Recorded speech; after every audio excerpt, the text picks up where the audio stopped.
오늘은 누가복음 16장 19절부터 31절까지의 말씀을 함께 나눠보겠습니다. 누가복음 16장 19절부터 31절까지의 말씀입니다. 제가 봉독해 드리겠습니다. 한 부자가 있어 자색옷과 고운 베옷을 입고 날마다 호화롭게 즐기더라. 그런데 나사로라 이름하는 한 거지가 헌데투성이로 그의 대문 앞에 버려진 채 그 부자의 상에서 떨어지는 것으로 배불리려 하매 심지어 개들이 와서 그 헌데를 핥더라.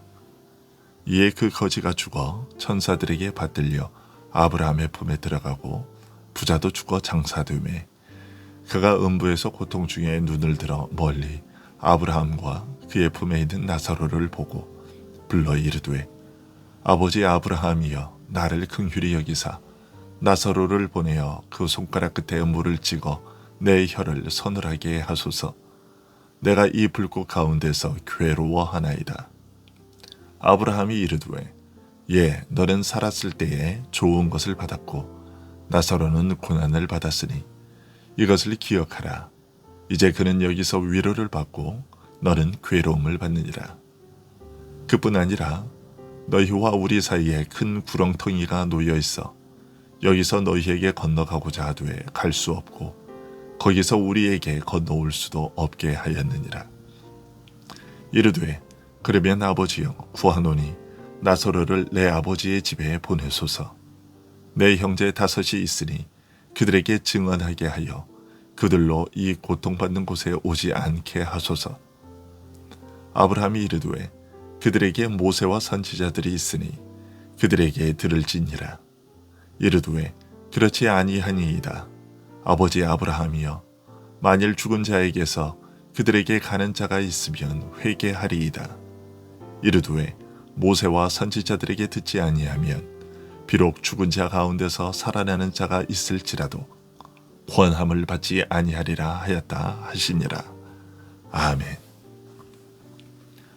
오늘 본문은 율법은 결코 폐하여지지 않았고 그 엄중한 요구가 예전이나 지금이나 변함이 없다고 한다면 바리새인과 같이 세상을 사랑하면서도 스스로 의롭다고 생각하는 자신이 하나님 앞에서 가증한 자임을 알지 못하는 자의 말로가 어떠할 것인지를 한 부유한 자와 가난한 자의 비유를 통해 가르치신 말씀입니다.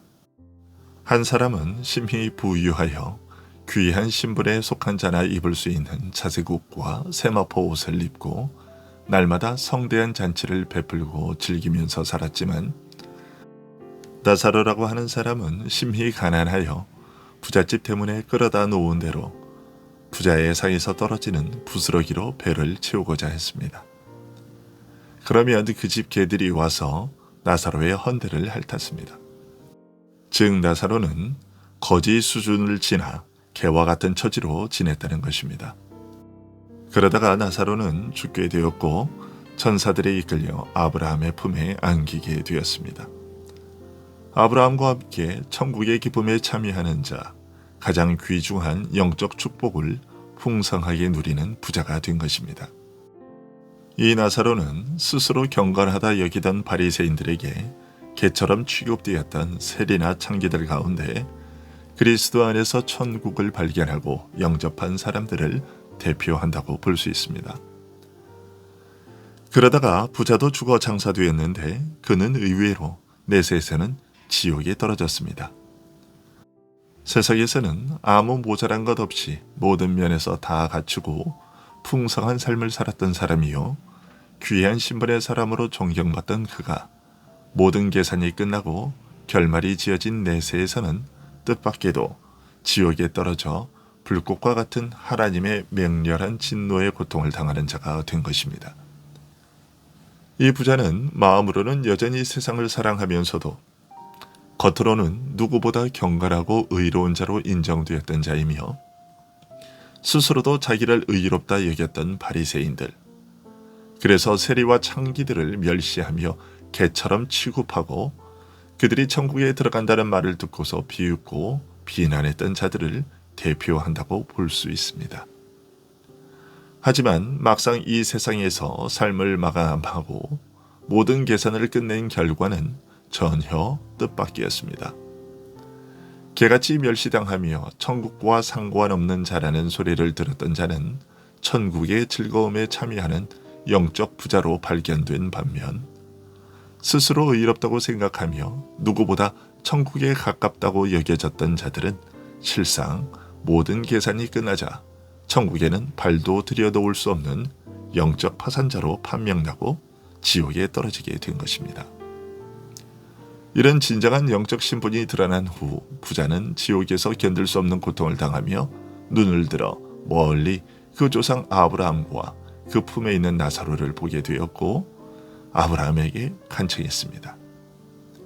나사로의 손가락 끝에 물을 적셔 자신의 혀를 적셔달라는 간청이었습니다. 이에 아브라함이 대답했습니다. 너는 살아있을 때의 모든 좋은 것을 다 받았고 나사로는 반대로 나쁜 일만 당했다.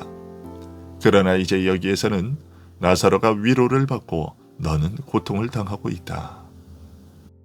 얼핏 이 말씀을 잘못 이해하면 마치 세상에서 잘 살던 사람은 내세에서 고통받고 세상에서 고생한 사람은 내세에서 영화를 누린다는 뜻으로 생각하기 쉽습니다. 나사로가 세상에서 당한 갖은 어려움을 믿음 때문에 받은 고난, 세상보다는 하나님을 더 사랑했기 때문에 받은 고난으로 생각한다면 이런 식의 이해가 불가능한 것은 아닙니다.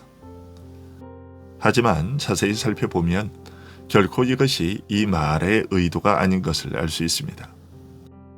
아브라함이 한 말의 참뜻은 세상에서 아무 모자란 것 없이 부유하고 풍족하던 네가 지금 이곳에서는 모든 계산이 마무리되어 그 실상이 드러난 지금에 와서는 이 혹독한 고통을 당하게 되었고 반대로 세상에서 개처럼 멸시받으며 구걸하던 가난한 나사로가 모든 계산이 마무리된 지금 천국을 소유한 영적 부자로 발견된 이 사실이 무엇을 의미하는지 생각해 보라는 것이었습니다.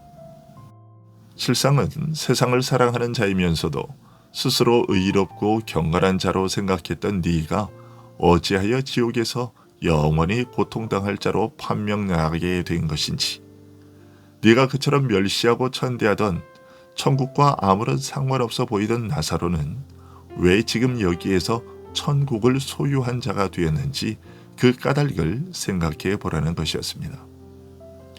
그것은 다만 그리스도 안에서 죄인을 부르시고 영접하시는 하나님의 사랑을 발견했기 때문에 그리스도의 부르심에서 잃어버린 양을 찾는 목자의 음성을 들었기 때문에 집 나간 아들이 뉘우치고 돌아오기를 애타게 기다리는 아버지의 기다림을 보았기 때문이라는 것입니다.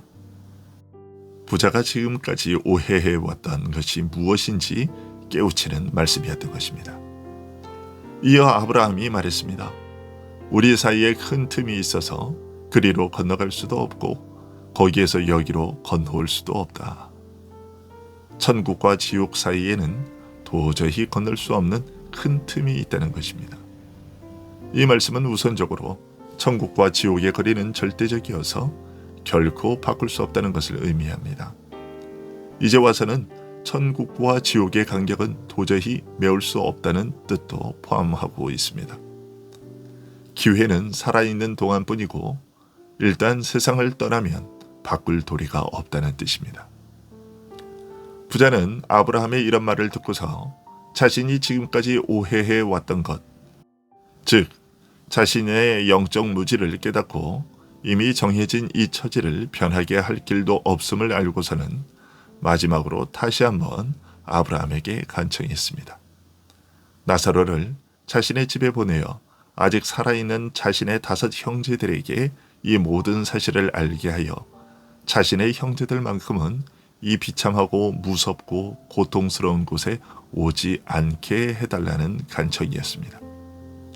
이에 아브라함이 대답했습니다. 그들에게 모세와 선지자들이 있으니 그들에게 들을지니라. 즉 구약 성경의 증거가 있으니 성경의 증거에 귀 기울이라는 것이었습니다. 하지만 부자는 다시 간절하게 청했습니다. 그렇지 않습니다. 만일 죽은 자가 다시 살아나 그들에게 증거하면 저들이 회개할 것입니다. 하지만 아브라함의 대답은 여전히 부정적이었습니다.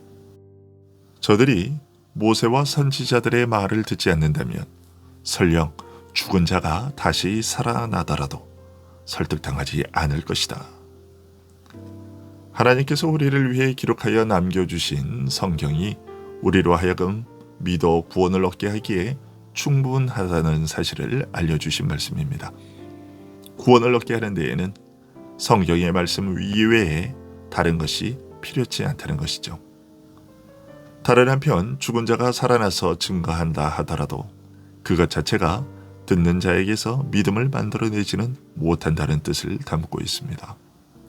즉, 나중에 그리스도께서 죽은 자 가운데서 부활하시고 승천하신 다음 성령을 보내어 그의 복음을 증거하시는 시대가 온다 해도 사도들이 성령으로 충만하여 증거한다 해도 믿지 않는 자는 여전히 믿지 않을 것이라는 사실을 알려주신 것입니다. 이 말씀처럼 믿음은 단순히 누가 증거하느냐에 따라 생겨나는 것이 아니라 하나님께서 친히 그 마음을 열어주지 아니하시면 성령께서 말씀의 증거와 더불어 친히 그 심령에 역사하지 않으시면 그 어떤 사람의 말로도 믿음을 만들어낼 수는 없다는 것입니다. 이런 사실은 오늘 우리에게 나 자신의 마음을 들여다보게 합니다. 나는 혹시 그리스도를 의지하지 않고 있으면서 남들보다 조금 더 도덕적으로 산다 하여 스스로 의롭다고 여기고 있는 것은 아닌지를 말입니다. 그런 생각을 가진 자는 결코 천국에 이를 수 없습니다. 그리고 정말 중요한 것은 이 세상에 살면서 얼마나 풍족한 삶을 누리며 사느냐가 아니라 예수 그리스도를 믿는 믿음이 있느냐 없느냐 하는 것임을 다시 한번 마음에 새기게 해줍니다. 이 가장 소중한 것을 소유하게 되었음을 감사하며 오늘의 어려움을 인내하며 나아가는 겸손한 우리들이 될 수 있기를 소원합니다. 기도하겠습니다.